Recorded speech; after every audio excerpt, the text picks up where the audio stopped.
Hi everybody, how you guys doing? Alright, so I wanted to go over this last couple of days, but I've kind of just been waiting for some better sources, and they're starting to show up. What's happening, ladies and gentlemen, is the food problems and everything in Venezuela have gotten so bad.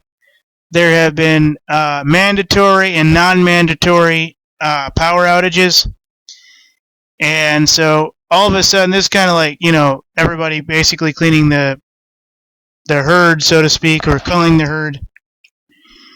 And I have a lot of sources on this. I don't know how many. You can check our Facebook and find out. I think there's 7 sources, and if you go online or Bing or Google or somewhere else, you can find dozens of others.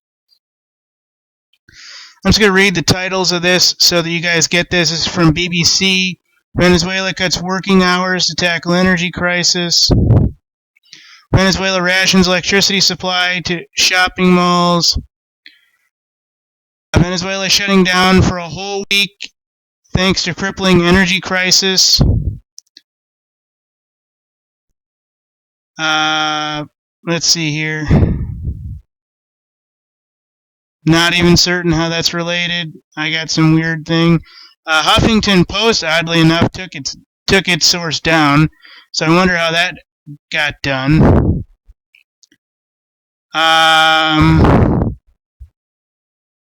EIA Beta International, for some reason or another, took its source down and, oddly enough, I guess changed it. You can view that in the sources. I'm looking at LinkedIn Inside, and it shows Venezuela PowerPoint, and I guess it doesn't. I guess the file was removed or something. So there's a lot of different sources on this, ladies and gentlemen. You just have to know where to look. And what you have to know, ladies and gentlemen, is that this is all controlled, ladies and gentlemen. If they provided power before, they can provide power again. The only difference now is that they don't want to, because they know the crises has become so bad. Now they just basically want to cull the herd. And I wrote a book a while back, about 2-3 years ago, called Liberty Cycle. You might want to pick it up.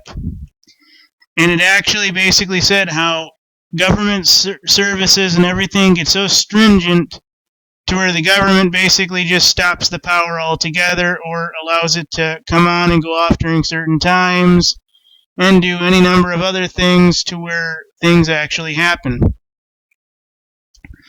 And they do all these massive things to basically cull the herd. Well, basically the thing that stops it, in the book at least, being a fiction, is basically the servicemen and women come back from the war and they find all their relatives. I mean, we're talking hundreds of thousands of people at that point, pretty much frozen to death and given really bad treatment during their medical stay, which was killing people off. Lots of things that is actually starting to go on in this real world of ours that's kind of being underwritten.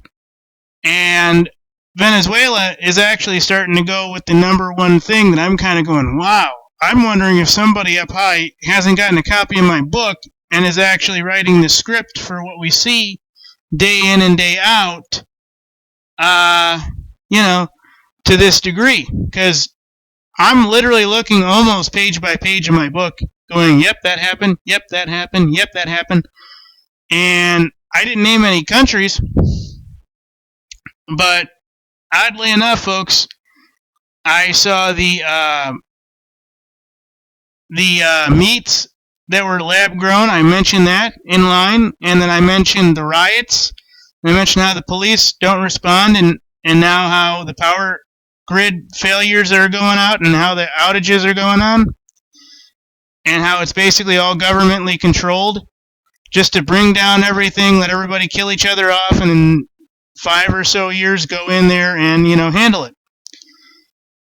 And basically how in this one country, how they were basically landlocked, so people formed groups, they got things back up and running without the government services. They were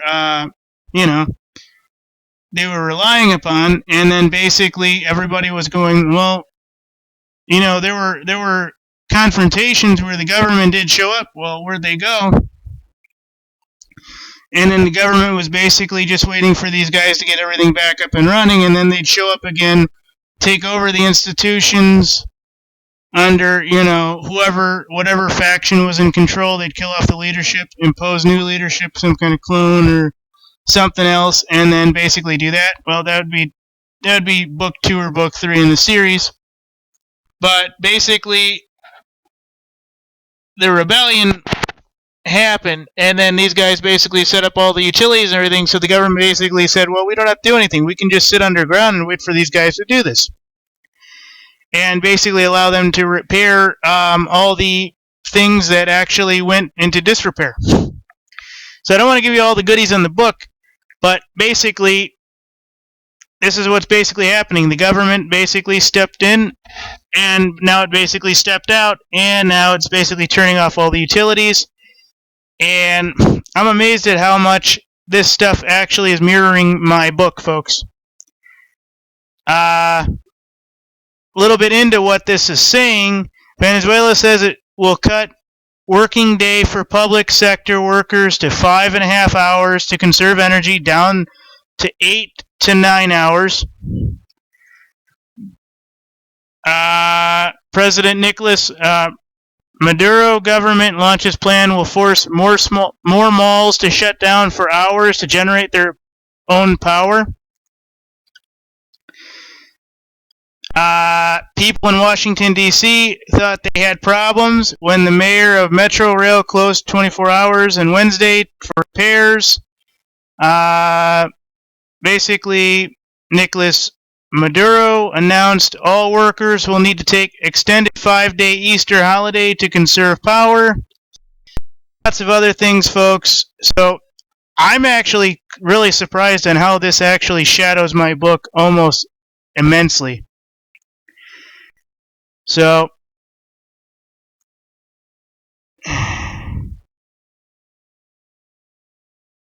I am so surprised. It's absolutely ridiculous, ladies and gentlemen. And remember, this didn't happen until all the food basically ran out and all these super social controls basically went in. So now all of a sudden they have a power problem. Hey, didn't the U.S. government hint at something like that? And now countries around the world are starting to suffer from that. And it wasn't by some EMP, and it wasn't by some government terrorist group or citizen militia terrorist group. It was basically just how, quote-unquote, things happened, and now they can't supply power. Oddly enough, no real incident. But oddly enough, in the United States, they'd have to say, some group or another did something. So, I'm actually amazed at this, folks. Very, very amazed, folks.